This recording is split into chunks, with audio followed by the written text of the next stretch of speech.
তো ওই দৃশ্যটি দেখতে গিয়েই আমার একটা জায়গায় চোখটা আটকে গেল এবং সেখানেই মনে হলো যে এই লাশগুলোর সাথে বঙ্গবন্ধু নিজেও ছিলেন। আপনারাও দেখেছেন নিশ্চয়ই। ঠেলাগাড়ির ওপরে নিথর হয়ে ঝুলে থাকা হাতগুলো দেখলে ভেতরটা কেমন কেঁপে ওঠে। সহ্য করা যায় না। মানুষ কতটা অমানবিক আর পিশাচ হলে এমনটা করতে পারে আমি জানি না। আমার ধারণা আপনারাও আসলে একবারের বেশি কেউ দেখেননি, অনেকে হয়তো দেখতেও চাননি। এটা আসলে সহ্য করার মতো না।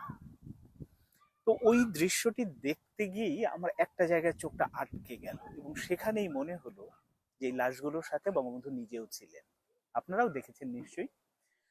শেষ ছেলেটিকে যখন আসলে ছুঁড়ে ফেলা হলো, ওপরে তুলতে পারছিল না, দুজন মিলে ধরে তাকে তুলে ফেলা হলো, তারপরে একটা ব্যানার দিয়ে লাশগুলোকে ঢাকার চেষ্টা করা হচ্ছিল। ওই ব্যানারটি কার দেখেছেন? ওখানে বঙ্গবন্ধুর ছবি ছিল এবং ওই দৃশ্যটিকে, ওই মুহূর্তটিকে আমার কাছে প্রতীকী মনে হয়েছে যে বঙ্গবন্ধুর স্বাধীন দেশে, তার নেতৃত্বে একটা যে দেশটা স্বাধীন হলো, সেই স্বাধীন দেশে তার মেয়ের হাত দিয়ে যে অপকর্ম হলো, যে অন্যায় হলো, সেটাকে আবার তার একটা ব্যানার দিয়ে আসলে ঢেকে দেওয়ার চেষ্টা করা হচ্ছে। মুহূর্তটা ছোট, কিন্তু আসলে আমার কাছে প্রতীকী অনেক বড় মনে হয়েছে।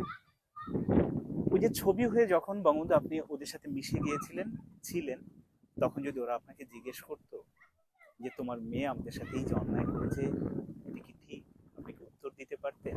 বা আপনি কি মেনে নিতেন এরকম দৃশ্য? আমার ধারণা নিতেন না। অথচ গত 15 বছর ধরে যেটা হয়েছে, যে আপনার যে স্বপ্ন, আপনার যে চেতনা ইয়াং জেনারেশনের কাছে পৌঁছে দেওয়ার কথা ছিল, সেটা করেনি। তারা আপনাকে বিক্রি করেছে। এ কারণেই আসলে পরিস্থিতি অন্যরকম হয়েছে। অথচ এই যে যে ছেলেগুলোর সাথে আপনি ছবি হয়ে মিশেছিলেন একই ঠেলাগাড়িতে, এরা কেউ ছাত্র ছিল, কেউ গার্মেন্টস শ্রমিক ছিল। তাদের প্রত্যেকেই স্বপ্ন ছিল ভালোভাবে বাঁচবে, স্বাধীন দেশে স্বাধীনভাবে বাঁচবে, কিন্তু সেটা পারেনি জন্যই দিনের পর দিন আসলে বাধাগ্রস্ত হয়েছে। স্বপ্নগুলো নানানভাবে আঘাতপ্রাপ্ত হয়েছে। এই কারণেই তারা ফুঁসে উঠেছিল এবং জীবন দিয়েছে। এটা তো বঙ্গবন্ধুর মানে আসলে এই পার্টটা গেল। আমার যেটা ইয়ে ছিল, বললাম যেটা, এর বাইরে আরো একটি বিষয়।